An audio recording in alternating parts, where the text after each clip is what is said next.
विद्यार्थ्यांनो, आज आपल्याला शिकायचं आहे कंडिशनल स्टेटमेंटबद्दल. कंडिशनल स्टेटमेंट, कॉन्व्हर्स वगैरे. कंडिशनल स्टेटमेंट कोणाला म्हणायचं?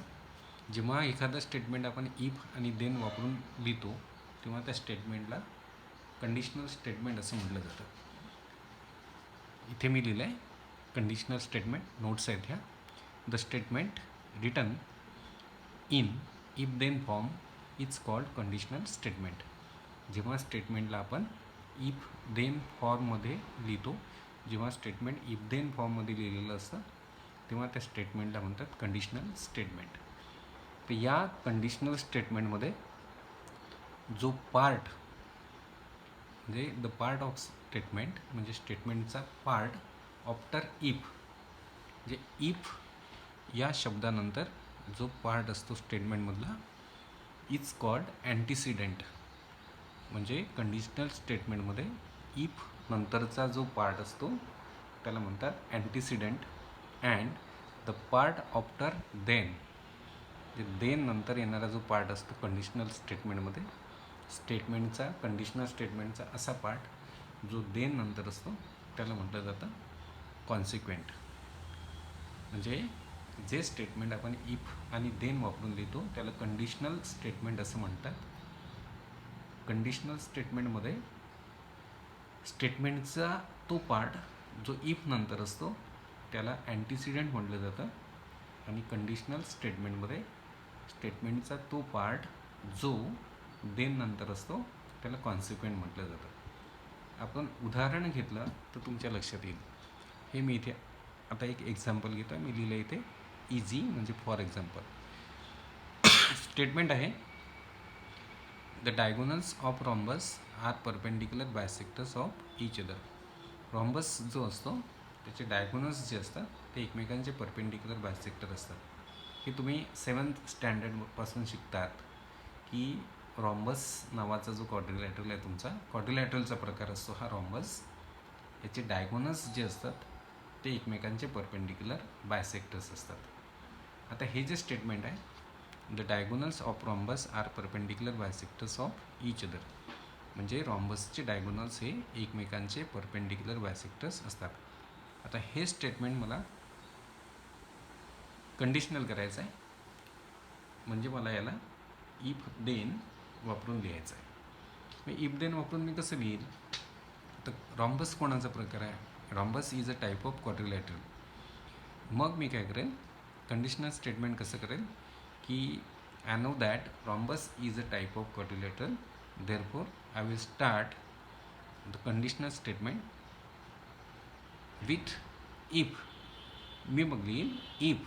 इफ म्हणजे जर अ क्वाड्रिलॅटरल, म्हणजे जर चौकोन is a rhombus. If quadrilateral is a rhombus, म्हणजे जर क्वाड्रिलॅटरल काय असेल, रॉम्बस असेल, तर then its diagonals are perpendicular bisectors of each other. या स्टेटमेंटला हे जे स्टेटमेंट सांगते आपल्याला की क्वाड्रिलॅटरल रॉम्बस असेल तर त्याचे डायगोनल्स एकमेकांचे परपेंडिक्युलर बायसेक्टर असतात, किंवा रॉम्बसचे डायगोनल्स एकमेकांचे परपेंडिक्युलर बायसेक्टर्स असतात. मग मला याला इफ देन वापरून लिहायचं असेल तर मला असं लिहावं लागेल की जर म्हणजे इफ अ क्वाड्रिलॅटरल म्हणजे चौकोन इज अ रॉम्बस, जर क्वाड्रिलॅटरल रॉम्बस या प्रकारातला असेल तर इट्स म्हणजे त्याचे डायगोनल्स जे असतात ते असतात are perpendicular bisectors of each other, ते असतात एकमेकांचे परपेंडिक्युलर बायसेक्टर्स. आता हे इफ आणि देन वापरून मी स्टेटमेंट लिहिलेलं आहे. इफ आणि देन वापरून लिहिलेलं स्टेटमेंट म्हणजे झालं तुमचं कंडिशनल स्टेटमेंट. हे स्टेटमेंट होतं वरचं, याला मी कंडिशनल स्टेटमेंटमध्ये कन्व्हर्ट केलं. आता तुम्हाला मी सांगितलं होतं की कंडिशनल स्टेटमेंटमध्ये इफ नंतरचा जो पार्ट असतो, हे बघा हा आहे इथे इफ नंतर येत आहे a quadrilateral is a rhombus. A quadrilateral is a rhombus हा पार्ट जो आहे तुमच्या कंडिशनल स्टेटमेंटचा तो इफ नंतरचा आहे. तर इफ नंतर जो पार्ट असतो स्टेटमेंटचा, कंडिशनल स्टेटमेंटचा, त्याला म्हटलं जातं अँटीसिडेंट. म्हणजे ह्याच कंडिशनल स्टेटमेंटमध्ये तुमचा अँटीसिडेंट झाला. हिअर अँटीसिडेंट झाला a quadrilateral is a rhombus. A quadrilateral is a rhombus हा तुमचा अँटीसिडेंट झाला. आणि देन नंतर जो पार्ट असतो कंडिशनल स्टेटमेंटमध्ये त्याला म्हटलं जातं कॉन्सिक्वेंट. तर या तुमच्या एक्झाम्पलमध्ये कॉन्सिक्वेंट कोणता झाला तर देन नंतरचा पार्ट, म्हणजे its diagonals are perpendicular bisectors of each other. The part of the conditional statement after if is called antecedent and part of the statement conditional statement after then is called consequent. Now in this conditional statement, this part after if a quadrilateral is a rhombus, will be called antecedent, and the part after then means its diagonals are perpendicular bisectors of each other. This part will be said as consequent. याला आपण consequent म्हणू. हे बघा, its diagonals are perpendicular bisectors of each other. तर असं statement जे if then वापरून लिहिलं जातं त्याला कंडिशनल स्टेटमेंट म्हणतात. कंडिशनल स्टेटमेंटमध्ये इफ नंतरचा पार्ट असतो अँटिसिडेंट आणि देन नंतरचा पार्ट असतो कॉन्सिक्वेंट. इथपर्यंत तुमच्या लक्षात आलं असेल. आता कॉन्व्हर्स स्टेटमेंट कोणाला म्हणायचं? कंडिशनल स्टेटमेंटमध्ये अँटिसिडेंट आणि कॉन्सिक्वेंटना जर आपण इंटरचेंज केलं, म्हणजे इफ नंतरचं स्टेटमेंट अँटिसिडेंट, देन नंतरचं स्टेटमेंट कॉन्सिक्वेंट, हे अँटिसिडेंट आणि कॉन्सिक्वेंट जे असतात कंडिशनल स्टेटमेंटमधले, ते जर आपण इंटरचेंज केले तर जे स्टेटमेंट तयार होईल त्याला म्हटलं जातं आपल्या त्या कंडिशनल स्टेटमेंटचं कॉन्व्हर्स. हे मी इथे लिहिलेलं आहे की इफ म्हणजे जर antecedent and consequent are interchange, म्हणजे कंडिशनल स्टेटमेंटचे अँटिसिडेंट आणि कॉन्सिक्वेंट जर काय केले तुम्ही इंटरचेंज केले, देन द रिझल्टिंग स्टेटमेंट, मग ते जे स्टेटमेंट मिळेल तुम्हाला नवीन ते असेल converse statement of given conditional statement.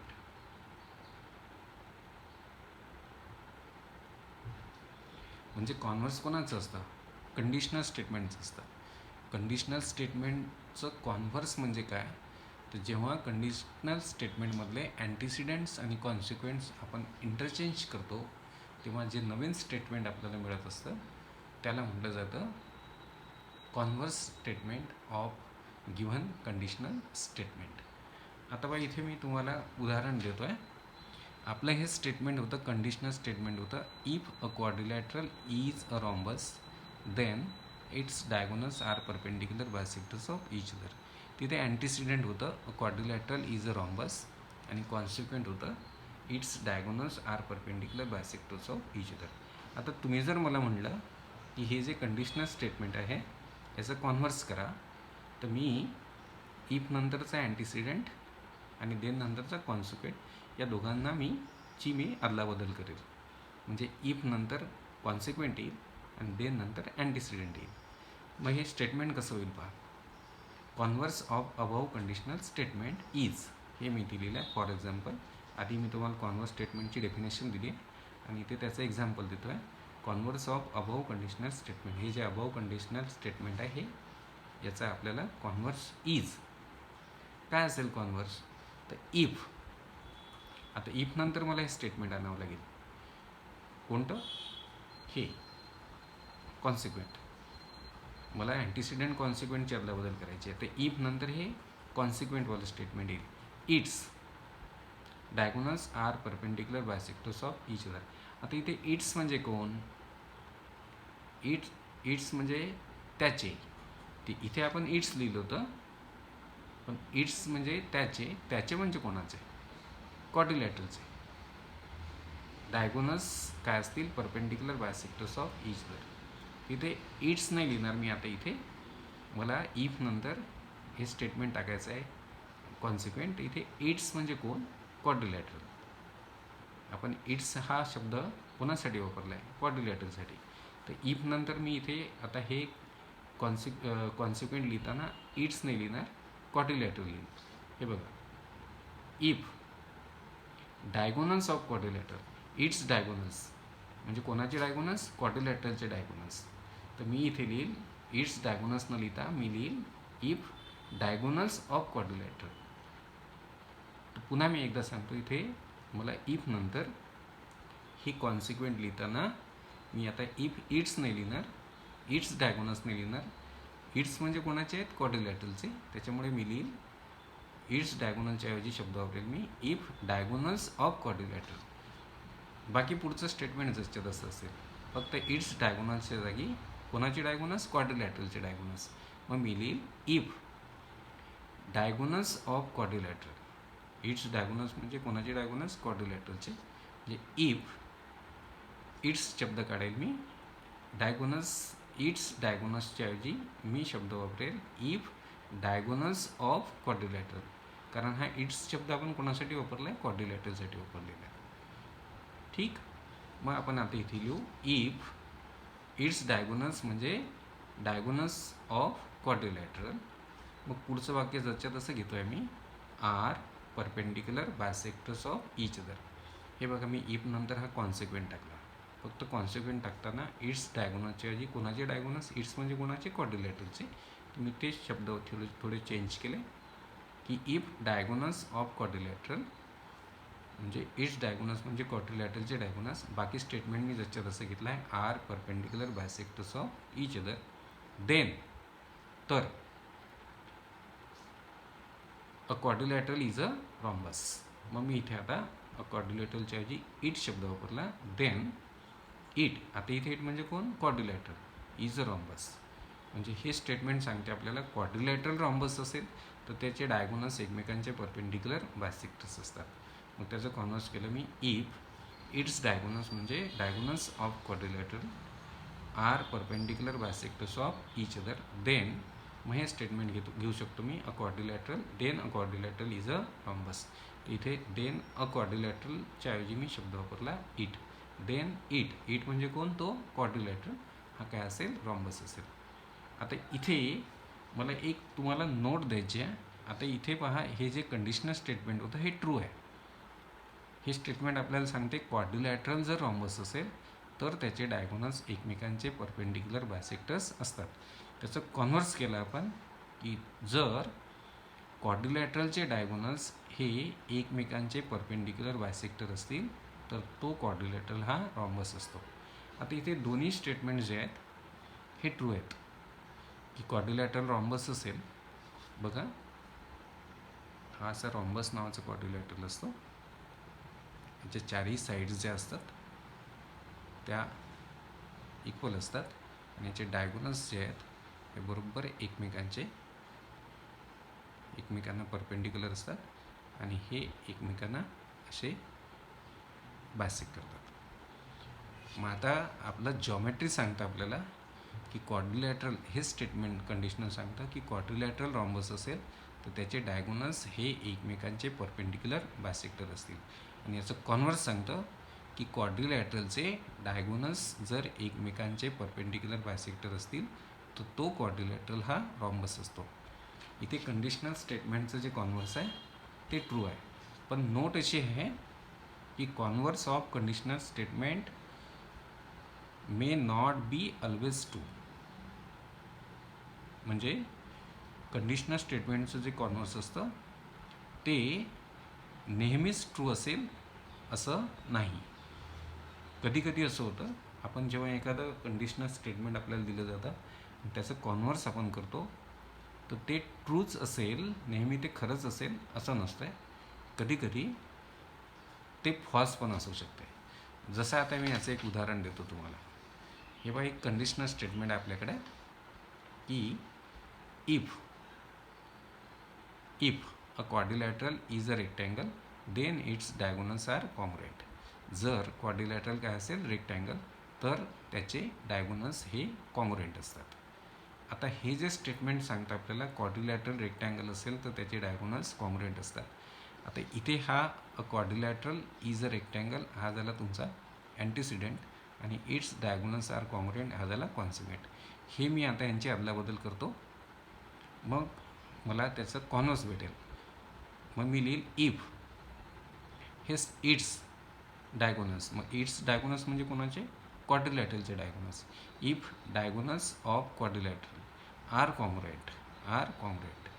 इथे मी इट्स डायगोनल्सच्या ऐवजी इट्स म्हणजे कोण आहे इथे? क्वाड्रिलॅटरल आहे. इट्स डायगोनल्स म्हणजे कोणाचे डायगोनल्स? क्वाड्रिलॅटरलचे डायगोनल्स. मग मी इथे इफ नंतर हे स्टेटमेंट लिहिताना इट्स न लिहिता, इट्स डायगोनल्स न लिहिता डायगोनल्स ऑफ क्वाड्रिलॅटरल म्हणतो. If diagonals of quadrilateral are congruent then, तर a quadrilateral is a rectangle. A quadrilateral म्हणजे इट इज अ रेक्टँगल. म्हणजे इथे मी काय केलं, इफ नंतर हे स्टेटमेंट घेतलं. Its diagonals are congruent. Its म्हणजे कोणाचे? क्वाड्रिलॅटरलचे. इट्स डायगोनल्स म्हणजे क्वाड्रिलॅटरलचे डायगोनल्स. म्हणजे इफ डायगोनल्स ऑफ क्वाड्रिलॅटरल म्हणजे क्वाड्रिलॅटरलचे डायगोनल्स आर कॉन्ग्रुएंट असतील तर, देन नंतर मी आता हा पार्ट घेईल. Then a quadrilateral is a rectangle. Then आता इथे अ क्वाड्रिलॅटरलच्या ऐवजी मी शब्द वापरला इट इज अ रेक्टँगल. मग आता कॉन्व्हर्स सांगतं की क्वाड्रिलॅटरलचे डायगोनल्स जर कॉन्ग्रुएंट असतील तर तो काय असतो? रेक्टँगल असतो. आता हे जे स्टेटमेंट आहे कॉन्व्हर्स स्टेटमेंट, हे ट्रू नाही आहे. कसं ट्रू नाही आहे मी तुम्हाला सांगतो. हे स्टेटमेंट आपल्याला काय सांगते की क्वाड्रिलॅटरलचे चौकोनाचे डायगोनल्स कॉन्ग्रुएंट असतील तर तो काय असतो? रेक्टँगल असतो. आता गंमत पहा. हा क्वाड्रिलॅटरल हिअर मी लिहिला आहे, here converse is not true. इथे कॉन्व्हर्स ट्रू नाही आहे. बिकॉज कारण if diagonals of quadrilateral are congruent, जर डायगोनल्स क्वाड्रिलॅटरलचे काय असतील? कॉन्ग्रुएंट. तर आपलं स्टेटमेंट सांगत आहे कॉन्व्हर्स की क्वाड्रिलॅटरलचे डायगोनल्स कॉन्ग्रुएंट असतील तर तो रेक्टँगल असतो. मग गंमत कशी आहे हे पहा, इथे पुढे लिहिलेली आहे. हिअर इथे converse is not true. Converse true नाही आहे. Because if diagonals of quadrilateral are congruent, जर क्वाड्रिलॅटरलचे डायगोनल्स काय असतील? कॉन्ग्रुएंट, देन तर it may be rectangle or square or isosceles trapezium. म्हणजे एखाद्या क्वाड्रिलॅटरलचे डायगोनल्स कॉन्ग्रुएंट असतील म्हणजे तो रेक्टँगल असतो, असंही कॉन्व्हर्स स्टेटमेंट आपल्याला सांगते. पण फॅक्ट अशी आहे की हे कॉन्व्हर्स जे आहे हे ट्रू कसं नाही आहे पहा. हे ट्रू असं नाही आहे की आपल्या जॉमेट्रीमध्ये इफ म्हणजे जर डायगोनल्स क्वाड्रिलॅटरलचे म्हणजे चौकोनाचे डायगोनल्स कॉन्ग्रुएंट असतील तर तो रेक्टँगलच असतो असं नसते. इट मे बी रेक्टँगल, तो रेक्टँगल असू शकतो, ऑर स्क्वेअर असू शकतो, ऑर आयसोसेलेस ट्रॅपेझियम असू शकतो. म्हणजे असा मी फिगर दाखवले. हा रेक्टँगल आहे, याचे डायगोनल्स कॉन्ग्रुएंट आहे. हा स्क्वेअर आहे, याचे पण डायगोनल्स कॉन्ग्रुएंट आहे. आणि हा आहे आयसोसेलेस ट्रॅपेझियम. आयसोसेलेस ट्रॅपेझियममध्ये ह्या नॉन पॅरलल साईड्स ज्या असतात त्या कॉन्ग्रुएंट असतात. याचे पण डायगोनल्स कॉन्ग्रुएंट आहे. म्हणजे आपलं कॉन्व्हर्स स्टेटमेंट सांगते की क्वाड्रिलॅटरलचे डायगोनल्स कॉन्ग्रुएंट असतील तर तो रेक्टँगल असतो. पण फॅक्ट अशी आहे की क्वाड्रिलॅटरलचे डायगोनल्स जर कॉन्ग्रुएंट असतील तर तो रेक्टँगल असू शकतो, तो स्क्वेअर असू शकतो, किंवा तो आयसोसेलेस ट्रॅपेझियमसुद्धा असू शकतो. म्हणजे डायगोनल्स क्वाड्रिलॅटरलचे कॉन्ग्रुएंट असतील तर तो नेहमीच रेक्टँगल असेल असं नाही. आपलंच कॉन्व्हर्स स्टेटमेंट सांगते डायगोनल्स कॉन्ग्रुएंट असतील तर रेक्टँगल असतो. मग हा कुठे रेक्टँगल आहे? याचे डायगोनल्स कॉन्ग्रुएंट. हा रेक्टँगल आहे का? याचे डायगोनल्स आहे ना. हा झाला आयसोसेलेस ट्रॅपेझियम. आपण एक वेळ स्क्वेअरला रेक्टँगल म्हणू शकतो. स्क्वेअर हा रेक्टँगलच असतो कारण याचे चारही अँगल्स जे असतात ते राईट अँगल्स असतात. मग ज्या चौकोनाचे चार अँगल राईट अँगल असतात तो रेक्टँगल असतो. म्हणजे every square has four all angles as as right angles. म्हणजे every square has all four angles as right angles. म्हणजे स्क्वेअरचा प्रत्येक चारचे चारही अँगल्स हे राईट अँगल्स असतात. मग ज्याचे चारही अँगल्स राईट अँगल्स असतात तो रेक्टँगल असतो. म्हणजे every square is a rectangle. पण एव्हरी हा आयसोसेलेस ट्रॅपेझियम आहे, हा रेक्टँगल नाही आहे. म्हणजे हे जे इथे स्टेटमेंट आलेलं आहे की क्वाड्रिलॅटरलचे डायगोनल्स कॉन्ग्रुएंट असतील तर तो रेक्टँगल असतो, तर तो रेक्टँगलच असतो असं नाही. तो रेक्टँगल किंवा स्क्वेअर किंवा आयसोसेलेस ट्रॅपेझियम असू शकतो. स्क्वेअरही एक वेळ आपण रेक्टँगल म्हणू शकू, पण हा जो प्रकार आहे आयसोसेलेस ट्रॅपेझियम हा वेगळा आहे. याला तुम्ही रेक्टँगल म्हणू शकत नाही, हा रेक्टँगलपेक्षा वेगळा असतो. तर असं की कंडिशनल स्टेटमेंटचं आपण जेव्हा कॉन्व्हर्स करतो तेव्हा ते नेहमीच ट्रू असेल असं नसतं. कधीकधी ते स्टेटमेंट फॉल्ससुद्धा असू शकतं आहे. आपल्याला पुस्तकामध्ये एक एक्झाम्पल दिलेलं आहे आणखी की कंडिशनल स्टेटमेंट कसं आहे ते पण आपण एक एक्झाम्पल घेऊ. आपण इथे कंडिशनल स्टेटमेंट आहे की if a number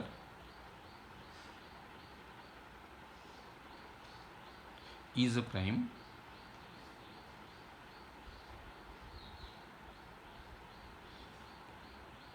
then it is even or odd. तुम्हाला माहीत आहे प्राईम नंबर्स जे असतात त्या प्राईम नंबर्समध्ये इव्हन नंबर असतात आणि ऑड नंबर असतात. जेव्हा की इव्हन नंबर फक्त एकच असतो 2, बाकीचे सगळे प्राईम नंबर्स जे असतात ते ऑड असतात. तरी पण हे जे स्टेटमेंट आहे की जर नंबर काय असेल प्राईम तर तो इट म्हणजे तो इज इवन ऑर ऑड. म्हणजे जर एखादा प्राईम नंबर असेल तर तो इवन असू शकतो किंवा ऑड असू शकतो. आहेत ना. इवन एक जरी असला तरी एक तरी इवन नंबर हा प्राईम आहेच ना. म्हणजे जर नंबर काय असेल प्राईम तर तो इव्हन असू शकतो किंवा ऑड असू शकतो. आता याचं कॉन्व्हर्स जर मी केलं तर इफ, आता हे देन नंतरचं कॉन्सिक्वेंट मला घ्यावं लागेल. आता इट म्हणजे कोणासाठी वापरलं इट? नंबरसाठी. म्हणजे इफ इट नाही लिहिणार मी आता, इथे अ नंबर घेईल. If a number is even or odd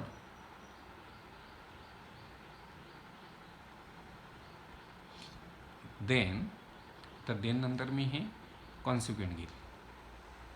then a number is a prime. आता इथे अ नंबर नाही म्हणणार मी, इट लिहिल. अ नंबरच्या ऐवजी इट लिहिल. Then it is a prime.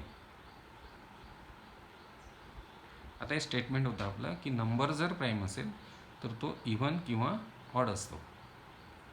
म्हणजे नंबर प्राईम नंबर असला तर तो इव्हन असू शकतो किंवा ऑड असू शकतो. आता याचं मी केलं कॉन्व्हर्स की if a number is even or odd, जर नंबर काय असेल इव्हन असेल किंवा ऑड असेल देन इट इज पाहिजे इथे, देन इट इज प्राईम. आता हे जे स्टेटमेंट आहे हे स्टेटमेंट खरं आहे, ट्रू आहे का?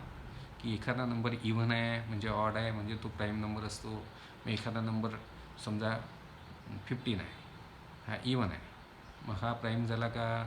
एखादा नंबर 15 नाही 16 आहे, हा इव्हन आहे म्हणजे हा प्राईम झाला का? एखादा नंबर 15 आहे, हा ऑड आहे म्हणजे हा प्राईम झाला का? म्हणजे ह्या स्टेटमेंटचा अर्थ होतो नंबर इव्हन असेल किंवा ऑड असेल तर तो प्राईम असतो. म्हणजे प्रत्येकच नंबर इव्हन नंबर आणि ऑड नंबर असतो, मग नाही का? प्रत्येक जो नंबर आहे तुमचा तो इव्हन असेल किंवा ऑड असेल. नॅचरल नंबरबद्दल बोलतो आहे आपण. प्रत्येक नॅचरल नंबर हा इव्हन असतो किंवा ऑड असतो. मग इव्हन आहे म्हणजे याचा अर्थ झाला की प्रत्येकच नंबर प्राईम नंबर झाला. प्राईम नंबर असा नसतो. प्राईम नंबरला फक्त 2च डिवायझर असतात. प्रत्येकच इव्हन नंबर आणि प्रत्येकच ऑड नंबर हा प्राईम नसतो. म्हणजे हे जे स्टेटमेंट आहे तुमचं हे रॉंग स्टेटमेंट आहे. Here converse is not true. आपलं कॉन्व्हर्स म्हणतं की नंबर इव्हन असेल किंवा ऑड असेल तर तो प्राईम असतो. मग प्रत्येकच नॅचरल नंबर इव्हन आणि ऑड आहे म्हणजे प्रत्येकच नॅचरल नंबर काय झाला? प्राईम झाला. तर हे जे स्टेटमेंट आहे हे फॉल्स स्टेटमेंट आहे, म्हणजे हे ट्रू नाही आहे. म्हणजे मला हे सांगायचं आहे की कॉन्व्हर्स जेव्हा तुम्ही करता तेव्हा कॉन्व्हर्स प्रत्येक वेळी ट्रूच असेल असं नसते. तर आज मी तुम्हाला शिकवलं conditional statement, antecedent, consequent, converse statement आणि कॉन्व्हर्स स्टेटमेंटच्या बाबतीत एक नोट तुम्हाला मी शिकवली. इथे मी आता थांबतो.